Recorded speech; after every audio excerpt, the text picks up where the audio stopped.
All right, so here we're going to use a quadratic to help us solve our problem here. So what we need to do is get everything on one side. So we need to subtract that 8r, so I get negative 8r, and add my 1. Then I need to figure out what a, b, and c is to help us plug it into our formula. A is always this first one, so we get 4. B is always the second number, negative 8. And c is always my third constant, which is my 1.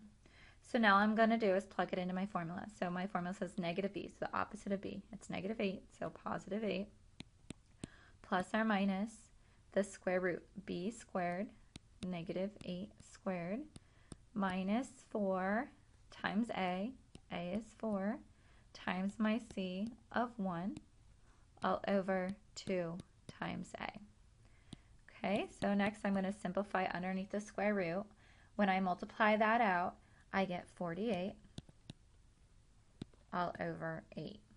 Now 48 is not a perfect square root, so what I need to do is break that off. I'm going to separate it up off to the side. I need to ask myself what times what gives me 48, where one of those is a perfect square root.